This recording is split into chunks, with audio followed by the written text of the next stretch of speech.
बेबाक में आज हम सवाल पूछ रहे हैं, जो 57 सांसद इस वक्त विदेशी दौरे पर हैं, उससे भारत को क्या हासिल हुआ? और यह सवाल पूछना बहुत ज्यादा जरूरी हो जाता है दोस्तों, क्योंकि हक है तेरा, फर्ज है तेरा, किसी की खैरात नहीं है। आप देख रहे हैं बेबाक। तो सवाल तो पूछ, हक है तेरा, फर्ज है तेरा, किसी की खैरात, किसी का एहसान नहीं तुझ पर, मगर शर्त है अंदाज़े बयां हो बेखौफ, अंदाज़े बयां हो स्पष्ट, अंदाज़े बयां हो बेबाक। हां, उस लफ्ज को याद रखो, अंदाज़े बयां हो बेबाक। बेबाक। यह सवाल इसलिए जरूरी हो जाता है दोस्तों, क्योंकि अमेरिका की यात्रा हो गई, बहरीन, कुवैत, सऊदी अरब, रियाद, तमाम जगहों पर हमारे सांसद चले गए हैं। एक सीधा सा सवाल, कितने विदेश मंत्रियों से आपने मुलाकात की? कितने विदेश मंत्री, कितने रक्षा मंत्रियों ने आकर आपके पक्ष में बयान दिया? विदेशी यात्राओं में जाकर वहां पर बसे भारतीयों से मुलाकात करना बहुत आसान बात है। प्रधानमंत्री नरेंद्र मोदी भी यही करते हैं, मगर हमारे जो 57 सांसद गए हैं, मैं जानता हूं अभी यात्रा खत्म नहीं हुई है, मगर यह सवाल पूछा जाना चाहिए कि हमारे पक्ष में कितने देश इस वक्त सामने उतरे हैं और बयान दिए हैं? कितने देशों के बड़े बड़े अधिकारियों ने हमारे सांसदों को वक्त दिया है? उल्टा क्या हो रहा है मैं आपको बताता हूं। उल्टा हो यह रहा है दोस्तों कि ये जो मुलाकातें हो रही है ना, उसका मकसद सिर्फ भारतीय जनता पार्टी के लिए वोट बटोरना है और उसके अलावा कुछ नहीं। उसका मकसद सिर्फ प्रधानमंत्री नरेंद्र मोदी का महिमा मंडन करना है और उसके अलावा कुछ नहीं। आपकी स्क्रीन पर यह निशिकांत दुबे, यह व्यक्ति कहने को मुस्लिम देशों की यात्रा कर रहा है, मगर वहां बैठा बैठा विपक्ष को गाली दे रहा है। सही सुना आपने, गाली दे रहा है। आपके स्क्रीन पर यह है शशि थरूर। इन्होंने यह तक कह दिया कि 2015-16 से पहले कभी सर्जिकल स्ट्राइक नहीं हुई। उनके पार्टी के अंदर बवाल मच गया है। कांग्रेस कह रही है इनको बर्खास्त करो, कांग्रेस के कई नेता कह रहे हैं, उनके समर्थक कह रहे हैं, क्योंकि यहां शशि थरूर खुद को कॉन्ट्रडिक्ट कर रहे हैं। उनकी अपनी किताब में लिखा हुआ था कि 2015-16 से पहले भी सर्जिकल स्ट्राइक होते थे, मगर मौजूदा सरकार उसका इस्तेमाल वोट बटोरने के लिए कर रही है। तो शशि थरूर इस तरह के बयानात क्यों दे रहे हैं? उन्हें सफाई देनी पड़ रही है। मगर दोस्तों, मैं शुरुआत करना चाहूंगा निशिकांत दुबे के साथ। यह वो शख्स है दोस्तों, जब मुस्लिम देशों की यात्रा पर जाने वाला था तो इसने क्या कहा था? आतंकवाद का कोई धर्म नहीं होता है। तब इसने आतंकवाद को इस्लाम या मुसलमानों से नहीं जोड़ा था। अब ताजा बयान में यह पैलेस्टाइन की बात कर रहे हैं, फलस्तीन की बात कर रहे हैं, टू नेशन थ्योरी की बात कर रहे हैं। कांग्रेस ने इस पर सवाल उठाया। जयराम रमेश ने कहा कि यह कैसा दोगलापन है। तो आप जानते हैं निशिकांत दुबे ने इसके जवाब में क्या कहा? जिन शब्दों का इस्तेमाल किया, इनमें से एक शब्द को मैं दोहरा भी नहीं सकता हूं। देखिए क्या कहा आपकी स्क्रीन पर। क्या फिलिस्तीन और हमास एक ही हैं? कांग्रेस की लुटिया डुबोने वाले जयराम रमेश की डैश पर तरस आता है। जिस शब्द का उन्होंने इस्तेमाल किया वो भ से है। कहने कोई आदमी सांसद है, इसकी डिग्री पर सवाल है, मगर देखिए किस तरह की शब्दावली का इस्तेमाल कर रहा है। मगर आज निशिकांत दुबे से पूछा जाना चाहिए कि जब प्रियंका गांधी वाड्रा संसद में एक बस्ते के साथ आते हैं जिस पर पैलेस्टाइन लिखा हुआ था, तब आप ही ने ऑपरेशन सिंदूर के बाद यह बयान दिया था ना, जब आपने प्रियंका गांधी वाड्रा को हमास से जोड़ दिया था सिर्फ इसलिए कि उनके बस्ते पर पैलेस्टाइन लिखा हुआ था। और अब आप जयराम रमेश के लिए भ शब्द का इस्तेमाल करते हैं, जिसे मैं दोहरा भी नहीं सकता हूं, क्योंकि मेरा स्तर निशिकांत दुबे का नहीं है दोस्तों। कहने को टीम इंडिया गई है, मगर यह व्यक्ति पहले दिन से ही इस तरह की हरकतें कर रहा है। अब इस बयान में देखिए दोस्तों, निशिकांत दुबे जो है राजीव गांधी पर हमला बोल रहा है। उनका बयान, गांधी होना आसान नहीं है। यह पत्र अमेरिकी राष्ट्रपति रोनाल्ड रेगन का तत्कालीन भारतीय प्रधानमंत्री राजीव गांधी जी के द्वारा लिखे गए पत्र के उत्तर में है। 1972 के शिमला समझौते के तहत जब यह तय हो गया था कि भारत पाकिस्तान के बीच किसी विवाद पर बातचीत केवल दोनों देशों के बीच होगी, कोई मध्यस्थ नहीं होगा, तो भारतीय तत्कालीन प्रधानमंत्री राजीव गांधी जी ने अमेरिकी राष्ट्रपति रेगन से पाकिस्तान से बातचीत के लिए मदद क्यों मांगी थी? दरअसल निशिकांत दुबे की प्रॉब्लम यह है कि इनकी किसी बात पर विश्वास नहीं किया जा सकता। याद कीजिएगा, इस आदमी ने झूठ कहा था कि कांग्रेस के समर्थन रहते चंद्रशेखर ने, उस वक्त की जो सरकार थी जिसमें चंद्रशेखर प्रधानमंत्री थे, उन्होंने पाकिस्तान के साथ एक समझौता कर लिया था ताकि एक दूसरे के विमानों पर गोलियां ना चलाई जाएं। सरासर झूठ। और बात यहां नहीं रुकती, यह व्यक्ति वहीं बैठे बैठे कुवैत, बहरीन, जहां पर भी है ये, इस बयान में राहुल गांधी और कांग्रेस को देशद्रोही बता रहा है।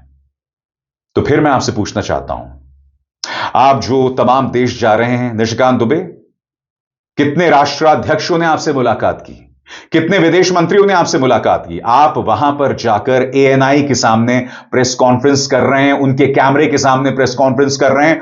बहुत आसान है। मैं आपसे पूछना चाहता हूं कि आपसे कितने देशों के कितने नेताओं ने मुलाकात की, कितने देशों के कितने नेता सामने आए और उन्होंने भारतीय पक्ष में हां मिलाई? 57 सांसद जो तमाम देश जा रहे हैं, वो शायद फर्स्ट क्लास और बिजनेस क्लास में जा रहे होंगे। सबसे बड़ी बात, ये सब हमारे टैक्स पेयर का पैसा है, यानी कि आप जो टैक्स भरते हैं उसका पैसा है। आप क्या हासिल कर रहे हैं? फिर बता दूं, भारतीयों के सामने ज्ञान देना बहुत आसान है। जो भारतीय विदेशों में बसे हुए हैं, वो तो इस तरह के मौके तलाशते हैं ना। वो या तो बॉलीवुड फिल्में देखते हैं, या जो भारतीय राजनेता विदेशों में जाते हैं उनके भाषण सुनते हैं। तो उनके सामने ज्ञान देना बहुत आसान है। सवाल यहां किया जा रहा है कि आप जो विदेशी दौरे पर जा रहे हैं, भारत को उससे क्या हासिल हो रहा है? आप तो विदेशों में बैठ के भी आपस में लड़ रहे हैं। और लड़ाई यहां तक सीमित नहीं है दोस्तों। शशि थरूर, उन्होंने क्या बयान दिया मैं आपको बताता हूं। उनका बयान सामने आया है, मैं आपको पूरा बयान सुनाऊंगा। इस बयान में उन्होंने कहा है कि 2015-16 से पहले कभी सर्जिकल स्ट्राइक नहीं हुई। करगिल भी हुआ था, उस वक्त भी हमने एलओसी को पार नहीं किया, जो सरासर झूठ है। 2014 से पहले कई बार ऐसा हुआ है। और खुद एक पूर्व जनरल डीएस हुड्डा ने इस बात की जानकारी दी है। अब हुआ क्या है कि शशि थरूर ने बयान दिया और कांग्रेस में सिर फुटअव्वल मच गई। कांग्रेस के नेता चाहे पवन खेरा हों, सुप्रिया सुनेत हों, उदित राज हों, सब सामने आ गए। उदित राज तो उन्हें भाजपा के प्रवक्ता बता रहे हैं।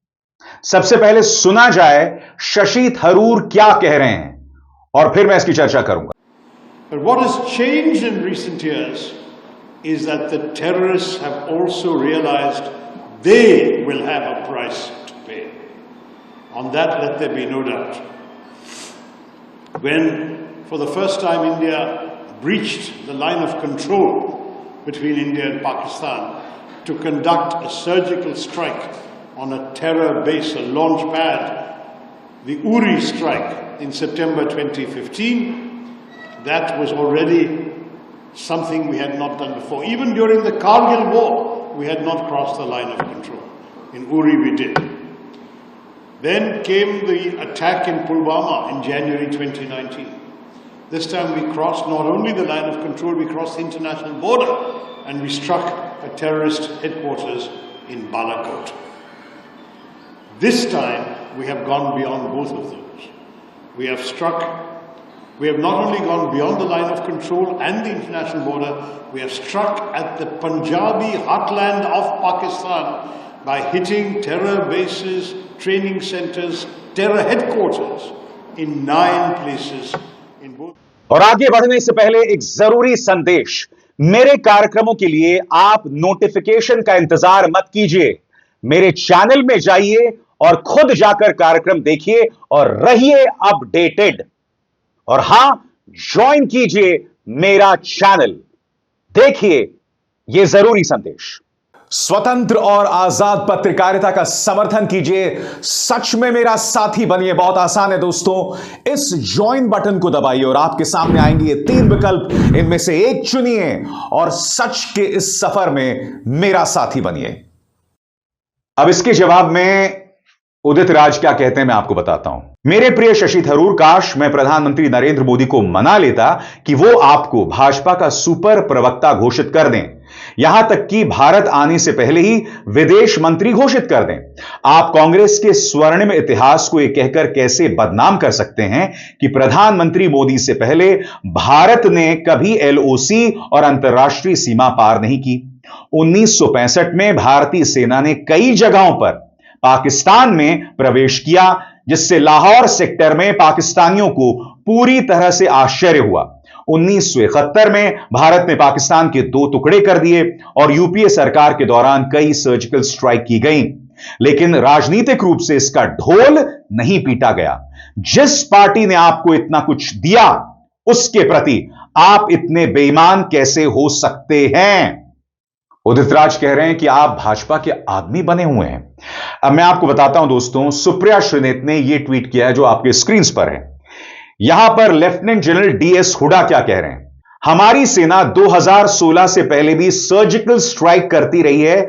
जानकारी के लिए बता दूं, 2004 से 2014 के बीच भारत ने पाकिस्तान के खिलाफ 6 सर्जिकल स्ट्राइक्स की, जिसकी पुष्टि हमारे सेना के जनरल्स ने की है।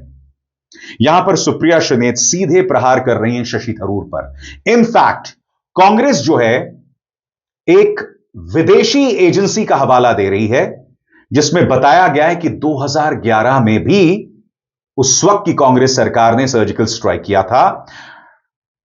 पाकिस्तान ने हमारे 2 सैनिकों के सिर काट दिए थे। जवाब में हमारी सेना घुसी और उन्होंने 3 पाकिस्तानियों के सिर काट दिए। 2011 में क्या हुआ था, खुद आज तक न्यूज चैनल इस बारे में क्या कह रहा है, आइए सुना जाए। बड़ी खबर आपको बता दें, यूपीए सरकार की सर्जिकल स्ट्राइक का दस्तावेजी सबूत सामने आया है। एक अंग्रेजी अखबार ने साल 2011 में भी हुए सर्जिकल स्ट्राइक ऑपरेशन का डॉक्यूमेंट पेश किया है। इस ऑपरेशन का कोड नेम ऑपरेशन जिंजर था। सेना एलओसी पार कर पाकिस्तानी पोर्ट पर हमला किया था। इस ऑपरेशन के हेड थे रिटायर्ड मेजर जनरल एसके चक्रवर्ती। उस वक्त वो कुपवाड़ा में सेना के 28 डिवीजन के चीफ थे। भारत का ऑपरेशन एक पलटवार था। सबसे शॉकिंग बात, शशि थरूर की एक किताब है दोस्तों, और मैं आपको पढ़ के सुनाना चाहता हूं कि इस किताब में जो निचले हिस्से में उन्होंने क्या लिखा है। वो कहते हैं, The shameless exploitation of the 2016 surgical strikes along the LOC with Pakistan and of a military raid in hot pursuit of rebels in Myanmar as a party election tool, something the Congress had never done despite having authorized several such strikes earlier, marked a particularly disgraceful dilution of the principle that national security issues require both discretion and non-partisanship. अरे भाई, जब शशि थरूर आप खुद लिख रहे हैं कि 2016 से पहले भी कांग्रेस की सरकारों ने ऐसा किया, मगर राष्ट्र हित में उन्होंने इस बात को जाहिर नहीं किया। आपने यह भी लिखा कि अब Bharatiya Janata party surgical strikes का इस्तेमाल कर रही है। फिर आप विदेश जाकर यह क्यों कह रहे हैं कि साहब बालाकोट में हमने जो है इंटरनेशनल बॉर्डर को क्रॉस करके हमला किया, हमने उड़ी के बाद सर्जिकल स्ट्राइक्स किए जो इससे पहले हमने कभी नहीं किया था। अब इस मुद्दे पर शशि थरूर को सफाई देनी पड़ रही है। वो कह रहे हैं भाड़ में जाओ। शशि थरूर का बयान आपकी स्क्रीन पर। शशि थरूर ने कहा कि पनामा में लंबे दिन के बाद उनको आधी रात को बगोटा, कोलंबिया की 6 घंटे की यात्रा करनी है, इसीलिए उनके पास वास्तव में उन लोगों के लिए समय नहीं है जो उनकी बातों से भड़के हुए हैं। थरूर ने यह भी साफ किया कि वो स्पष्ट रूप से सिर्फ आतंकवादी हमलों के बदले के बारे में बोल रहे थे, ना कि पिछले युद्धों के बारे में। उनकी टिप्पणियां हाल के सालों में हुई कई हमलों को लेकर थीं।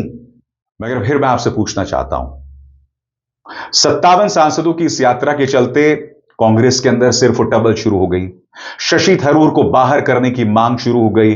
शशि थरूर को भाजपा का प्रवक्ता और भारत के विदेश मंत्री के तौर पर पेश किया जा रहा है। सीधा और सरल सवाल, हम जो तमाम देशों से मिल रहे हैं, आपसे मिलने, कितने विदेश मंत्री, कितने रक्षा मंत्री सामने आए? सबसे बड़ी बात, ये वही शशि थरूर हैं जो 9/11 के मेमोरियल में गए थे। सीधी सी बात, आप जब अमेरिका गए तो क्या आपसे अमेरिकी विदेश मंत्री, वहां के राष्ट्रीय सुरक्षा सलाहकार, वहां के विदेश मंत्री, उन्होंने मुलाकात की? ट्रंप तो रोज रहते हैं सामने, आपने क्या ट्रंप से मुलाकात की? क्या अमेरिका का एक भी नेता आपके पक्ष में आया? तमाम आप मुस्लिम देश गए। मैं ये सवाल क्यों पूछ रहा हूं आपसे? मैं ये सवाल इसलिए पूछ रहा हूं क्योंकि मुझे इस देश के टैक्स पेयर के पैसे की चिंता है। जो लोग विदेश यात्रा पर जा रहे हैं वो हमारे पैसे से जा रहे हैं, हमारे हार्ड अर्न्ड मनी से, जो आप टैक्स की शक्ल में देते हैं। तो इनसे सवाल पूछा जाना चाहिए कि भारत को हासिल क्या हुआ। इस यात्रा का मकसद है पाकिस्तान को एक्सपोज करना। इसमें दो राय नहीं है कि हमारे तमाम सांसद पूरी शिद्दत के साथ पाकिस्तान को एक्सपोज कर रहे हैं। मसलन मैं आपको बताना चाहता हूं कि असदुद्दीन ओवैसी ने क्या कहा इस बयान में। इस बयान में वो कह रहे हैं कि मुस्लिम देशों को समझना पड़ेगा कि भारत में पाकिस्तान से ज्यादा मुस्लिमों की आबादी है और पाकिस्तान खुद को एक मुस्लिम राष्ट्र पेश करता है, जबकि हमारे यहां मुसलमान उनसे ज्यादा हैं। यह बात मुस्लिम देशों को समझनी पड़ेगी। एक बहुत खूबसूरत बात यहां पर असदुद्दीन ओवैसी कह रहे हैं। और यही नहीं, असदुद्दीन ओवैसी ने यह भी कहा कि जब प्रधानमंत्री नरेंद्र मोदी ने उड़ी सर्जिकल स्ट्राइक के बाद वहां की आईएसआई को भारत बुलाया था तो मैंने उसका विरोध किया था, मगर इस वक्त जब मैं देश का प्रतिनिधित्व कर रहा हूं तो देश के चेहरे के तौर पर कर रहा हूं। सुनिए क्या कह रहे हैं ओवैसी।